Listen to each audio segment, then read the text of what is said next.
সোহেলকে দেখিয়া বন্ধু বড়ই খুশি হলো, বলে একটু দাঁড়াও,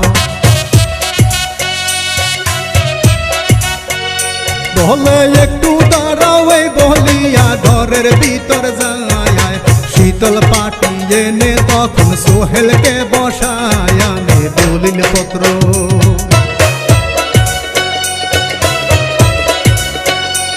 আনে দলিল পত্রটা কানিয়া সাইন করে দিল, খুশিতে সোহেলের পরাণ নাচিয়া উঠিল, বন্ধু চলে গেল।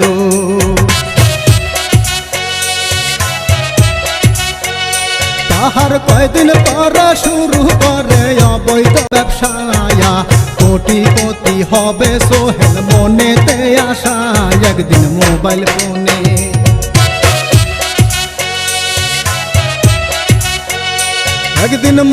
ফোনে খবর শুনে এক লোকের কাছে, বিষাক্ত ট্যাবলেটের সালাম তার কাছে আসে, সে বিক্রি করবে।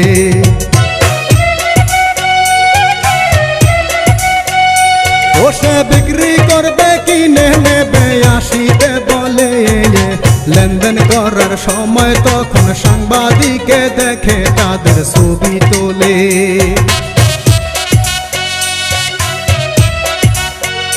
তাদের ছবি তোলে সুপে সুপে আড়ালে বসে, ছবি নিয়ে সাংবাদিক যায় পুলিশের কাছে, পুলিশ চিন্তা করে।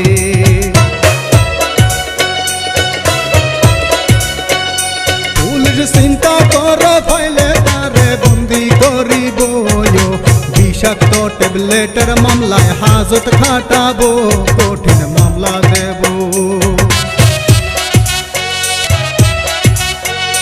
কঠিন মামলা দেব, দেশের শত্রু এই কথা বলে।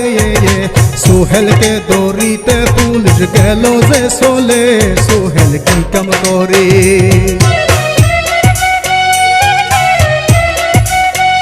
সোহেল কি কাম করে, আড্ডা মারে বন্ধুদের নিয়া, পুলিশের নজরে সোহেল গেল পড়িয়া, সোহেল নেশার গুড়ে।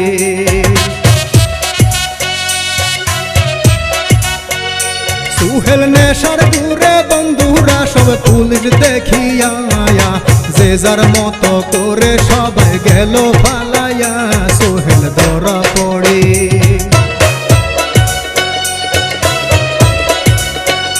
সোহেল ধরা পড়ে, পুলিশ তারে ধরিয়া নিল, জেলখানাতে নিয়ে তারে বন্দি করিল, বলি তাহার পরে।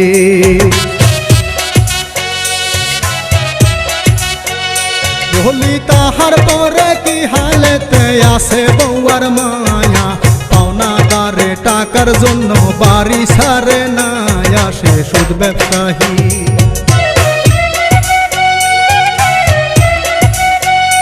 আসে সুদ ব্যবসায়ী কয় ডাকিয়া বাড়ি থেকে আসে, পাওনা টাকার জন্য আইসি টাকা গুলো দেন, কোনো সাড়া পায় না।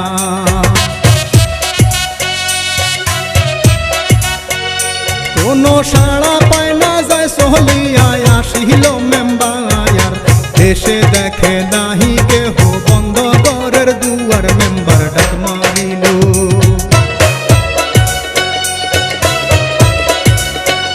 মেম্বার ডাক মারিল, খুলে ঘরের দরজা তখন মায়া, মেম্বারে তাহার কাছে টাকার কথা কয়, তখন মায়ে বলে।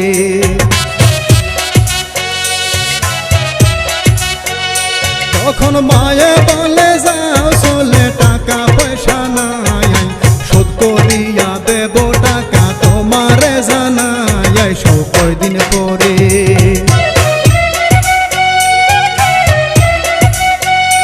আইসো কয়দিন পরে, শুনিয়া মেম্বার যায় চলে, যাহাই কিস্তিওয়ালায় আসে তাদের বাড়িতে, এসে ডাক মারিল।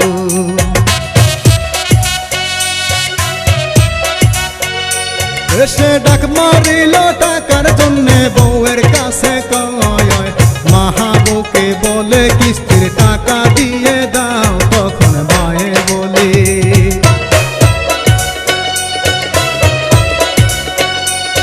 তখন মায়ে বলে আমার ছেলের খবর বার্তা নাই, কিভাবে তে টাকা দেব তোমারে জানাই, আসি বড় কষ্টে।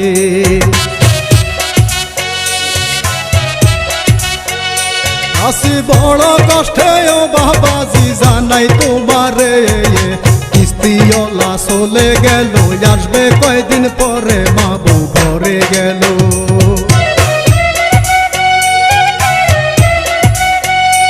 বাবু ঘরে গেল এইদিকে সুহেল কি করে, জেলখানাতে দিবানিশি কান্দিয়া মরে, এলো পরের সপ্তাহ।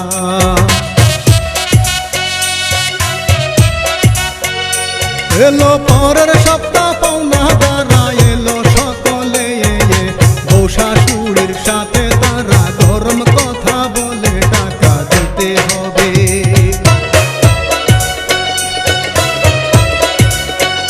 টাকা দিতে হবে, টাকা ছাড়াই আমরা যাব না, বউ শাশুড়ি বলে টাকা দিতে পারবো না, আমাদের ক্ষমা করো।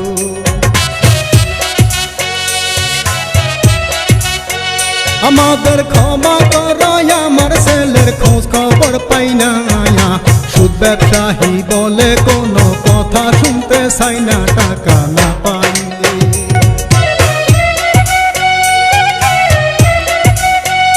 টাকা না পাইলে নেব বলে তোমার ঘরের বউ, দেখবো আমি বাধা দিতে আসেনি কি কেউ, বউয়ের হাত ধরিল।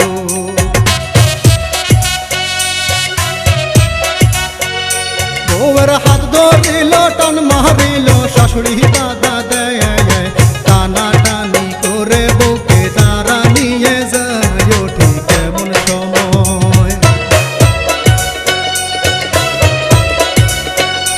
ওঠে কেমন সময়, প্রতিবেশী কিছু লোকজনে কাণ্ড দেখে পাওনাদারদের দাঁড়ায় সামনে, বলে কি হয়েছে।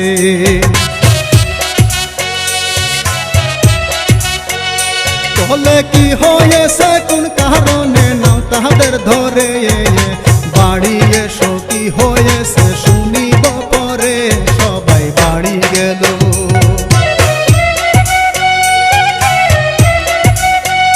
সবাই বাড়ি গেল, জিজ্ঞাসিল পাওনাদারদের ঠায়, সকলে মিলিয়া বলে পাওনা টাকা চাই, 3 মাস গত হলো।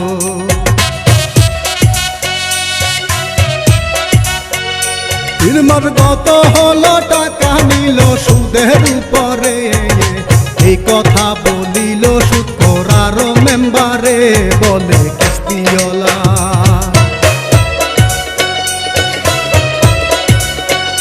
বলে কিস্তিওয়ালা 3 মাস হলো টাকা আনিল, আজ পর্যন্ত কিস্তির কোনো টাকা না দিল, শুনে প্রতিবেশী।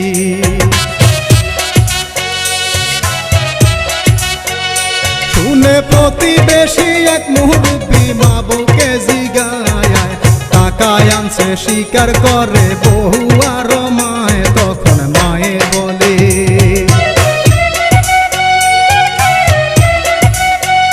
তখন মায়ে বলে টাকা হলে দেব সব টাকা, আমার ছেলে ব্যবসা করতে গিয়েছে ঢাকা, তাহার খবর পাই না।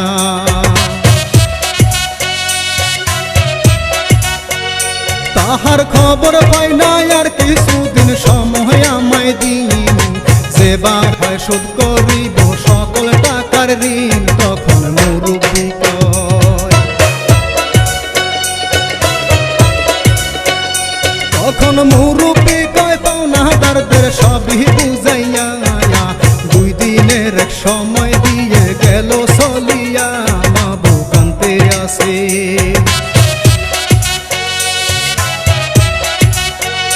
মা বউ কানতে আসে, কেন্দে কেন্দে ঘরে চলে যায়, সোহেল যে কান্দিতে আসে বসে জেলখানায়, হায় রে ভাগ্যের খেলা।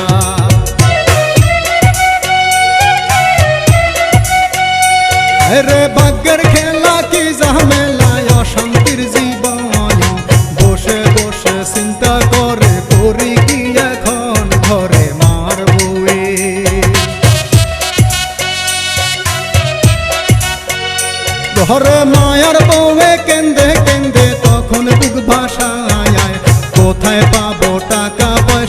করি কি উপায়, তখন বউয়ে বলে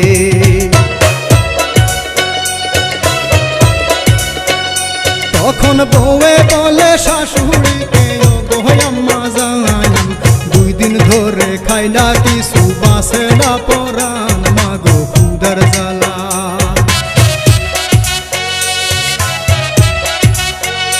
মাগো ক্ষুধার জ্বালা বড় জ্বালা, পরাণে সয় না মায়া, মা জননী কেন্দে কেন্দে দেয় যে সান্ত্বনা, সোহেল ছাড়া পেল।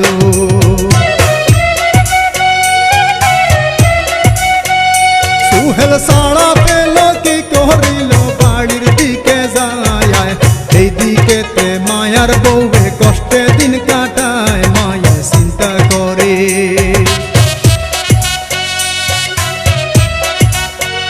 মায়া চিন্তা করে কাল সকালে আসবে পাওনা দায়ার, কিভাবেতে কি করিব বাঁচতে চাই না আর, তখন মনের দুঃখে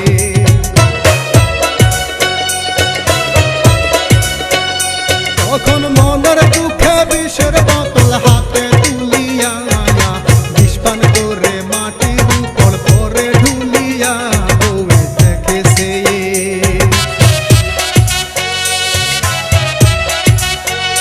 বউয়ে দেখেছে পড়লো শুয়ে তাহার শাশুড়ি, নাকের সামনে শুকে দেখে বোতলটি ধরি, বিষের গন্ধ পেল।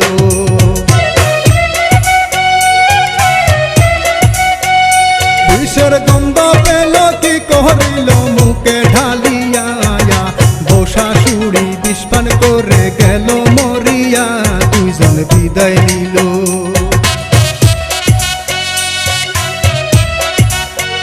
দুজন বিদায় নিল, বাড়ি এলো পাওনাদারের দল, এসে দেখে বাড়িতে নাই কোনো কোলাহল, হঠাৎ সে দেখে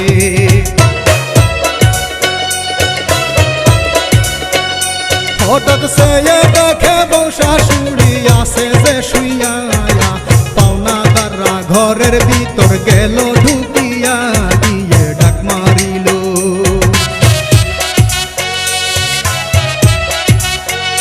দিয়ে ডাক মারিল, বুঝে গেল বেঁচে নাই তারা, বউ শাশুড়ি বিষ পান করে গেল যে মারা, একজন বের হইল।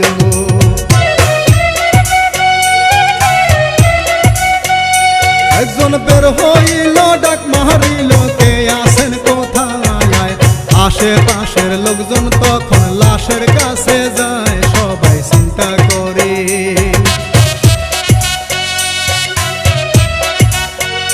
সবাই চিন্তা করে, তাহার পরে মারা যে গেল, লাশ দুটি ধরিয়া তখন বাহির করিল, রাখলো উঠানেতে।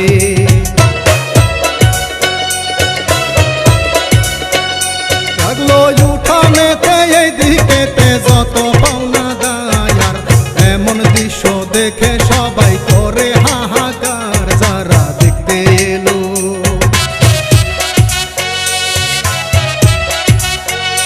যারা দেখতে এলো দেখে সবাই নীরব হইয়া, প্রতিবেশী কান্দে সবাই লাশটি দেখিয়া, এইবার সোহেল এলো।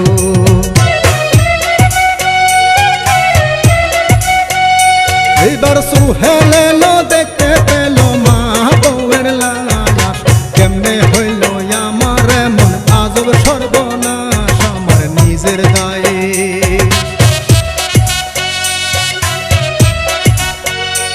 আমার নিজের দায়ে মা বউয়ে গেল মরিয়া, কারে আর ডাকিব আমি মাহা বলিয়া, লোকজন দেশান্তনা।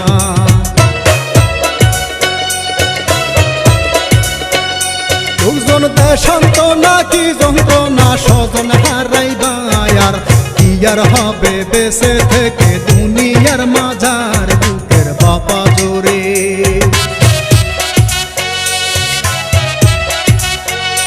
বুকের বাপা জোরে কামড় মারে ছটফট করিয়া, চিরদিনের মতো সোহেল গেল ঘুমাইয়া, সোহেল মারা গেল।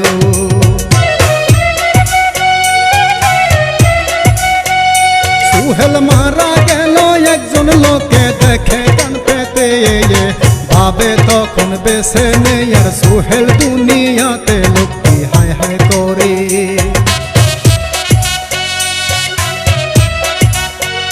লোকটি হায় হায় করে গেল মরে আর তো বেছে নেই, পাওনা দ্বারা সবাই বলে দাবি ছেড়ে দে, আমি করলাম ইতি।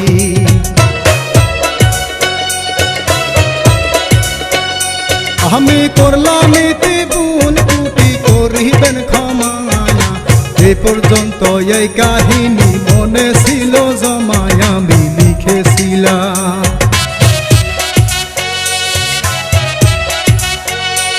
আমি লিখেছিলাম গেয়েছিলাম দুঃখের সারি, আমি শিল্পী বীর মোহাম্মদ, চাঁদপুর জেলায় বাড়ি, সবাই করবেন দোয়া।